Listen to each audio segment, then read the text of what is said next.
دوستو، آج میں آپ لوگوں کو ایک ایسی لڑکی کی کہانی سنانے جا رہی ہوں جو کہ بہت نہ ڈر تھی۔ اسے دنیا میں کسی چیز سے بھی کوئی ڈر نہیں لگتا۔ وہ بھوت پریت کی باتوں پر بھی یقین نہیں کرتی تھی۔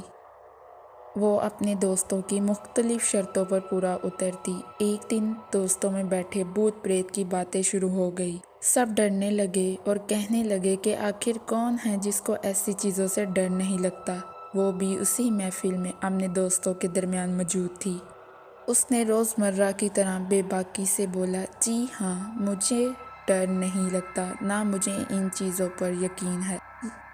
یہ کہنے کی دیر تھی کہ وہاں ہلچل مچ گئی۔ سب دوست اس کے کہنے لگے کہ ہم کیسے مان لیں کہ تم نہیں ڈرتی۔ ایسے میں اس لڑکی نے بولا کہ تم لوگ مجھے کچھ بھی کہو گے، میں پورا کرنے کو تیار ہوں۔ اسی دوران یہ طے پایا گیا کہ کچھ دنوں بعد اس لڑکی کے دوست اس کی آزمائش لیں گے اور معلوم کریں گے کہ وہ کتنی بہادر ہے اور اس کو ان چیزوں سے ڈر لگتا ہے کہ نہیں۔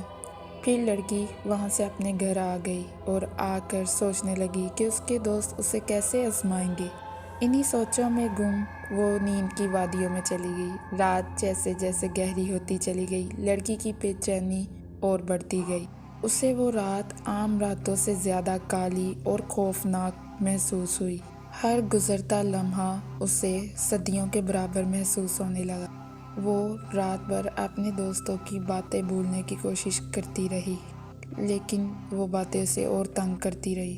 ایسے میں وہ اپنی بہادری کی باتیں یاد کرنے لگی اور اس نے من میں سوچا، مجھے بھلا کون ڈرا سکتا ہے۔ اسی گمان میں وہ اٹھی اور پانی پینے کے لیے اپنے کچن کی طرف بڑھی۔ جیسے تیسے وہ رات بیت گئی۔ اگلا دن پورا مصروفیات میں نکالنے کے بعد جب وہ گھر آئی اور ٹی وی دیکھنے لگی، تھوڑی دیر بعد اس نے محسوس کیا کہ کوئی اس کے کندھے پر کھڑا ہے۔ اس نے مڑ کر دیکھا، وہاں کوئی نہیں تھا۔ اب اسے محسوس ہونے لگا کہ اس کے آس پاس کوئی ہے، لیکن اپنی بہادری کے گمان میں وہ کہنے لگی کہ ایسا کچھ نہیں ہے اور یہ سب اس کا وہم ہے۔ دن ڈلا، ہر طرف کالی رات پھیل گئی۔ رات کا پہلا پہر نکلا۔ اس نے محسوس کیا کوئی اسے مدد کے لیے بلا رہا ہے۔ وہ اٹھی اور دھیرے دھیرے کھڑکی تک پہنچی اور پردہ ہٹا کر باہر دیکھا، وہاں پر کوئی نہیں تھا۔ اس نے لائٹس جلائی اور اپنے کمرے میں بیٹھ کے سوچنے لگی کہ یقیناً یہ اس کے دوست ہیں جو اسے ڈرا رہے ہیں۔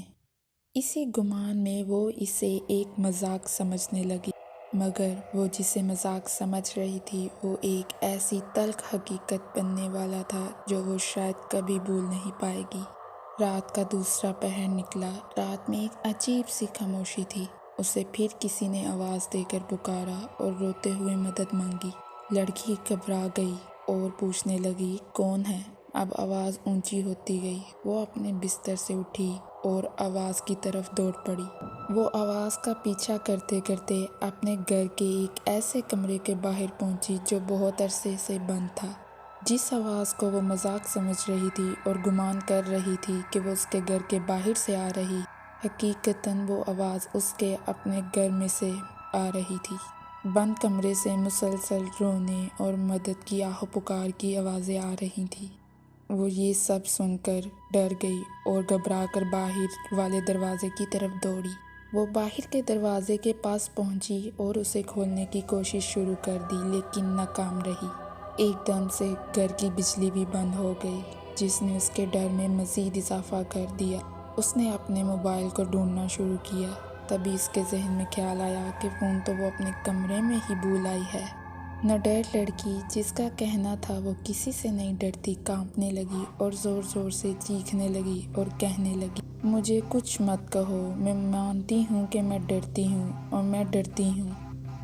یہ کہنے کی دیر تھی کہ بند کمرے سے آنے والی پراسرار آوازیں بند ہو گئیں۔ ایسے میں اس لڑکی کی جان میں جان آئی اور اس نے اپنے کمرے کی طرف بھاگنا شروع کیا، لیکن اس نے محسوس کیا کہ کوئی پراسرار سایہ اس کے ساتھ ساتھ چل رہا ہے۔ وہ آہستہ آہستہ چلنے لگی تو اس نے محسوس کیا کہ کوئی سایہ اس کے قدموں کے ساتھ قدم ملا کر چل رہا ہے۔ اس نے تیز تیز چلنا شروع کر دیا اور ایسے میں اس نے محسوس کیا کہ قدموں کی آوازیں اور رفتار بھی بڑھ گئی ہے۔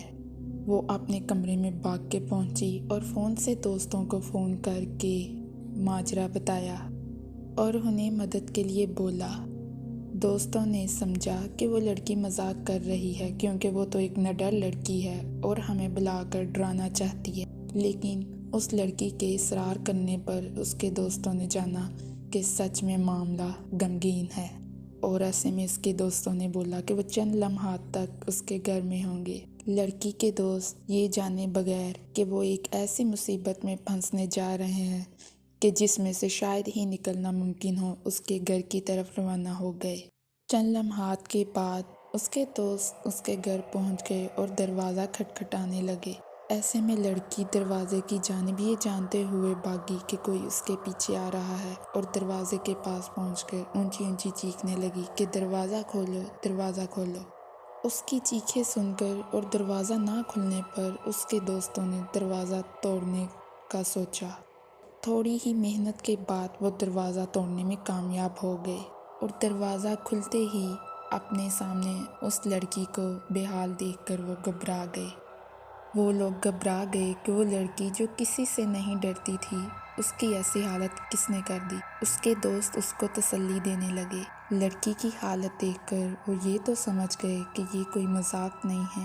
اسی دوران ایک خطرناک اور غیر متوقع طوفان کی باہر سے آوازیں آنے لگی۔ زور زور سے بادل گرجنے لگے اور ہر طرف بجلی چمکنے لگی، تیز ہوائیں چلنے لگی۔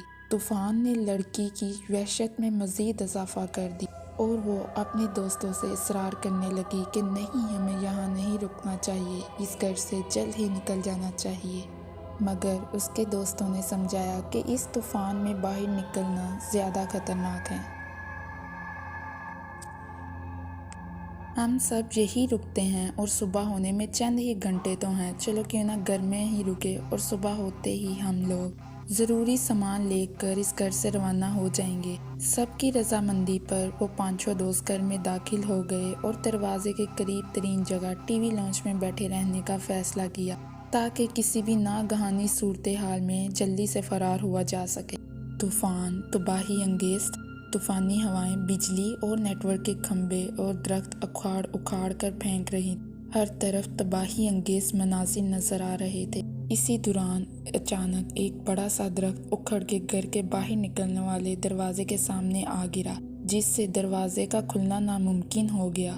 وہ سب یہ دیکھ کے گھبرا گئے اور ڈر گئے کہ اب کیا ہوگا، وہ یہاں سے کیسے نکلیں گے۔ سب کے من میں خوف کے مارے ہزاروں سوال اٹھنے لگے۔ گہری رات، طوفان، سنسان علاقہ، اور ایسے میں بجلی اور نیٹ ورک بھی چلے گئے۔ اچانک لڑکی خوف کے مارے چلانے لگی، یہ وہی ہے، یہ وہی ہے۔ اس کے دوست گھبرا گئے اور دیکھنے لگے کہ آخر اس کو کیا نظر آ رہا ہے، یہ کس کی بات کر رہی ہے۔ یہ ابھی کم ہی تھا کہ پھر سے وہ پراسرار رونے کی آوازیں سنائی دینا شروع ہو گئیں۔ آگے کیا ہوا یہ جاننے کے لیے آپ ہمارے چینل کو سبسکرائب کریں اور اس کہانی کے دوسرے حصے کا انتظار کریں۔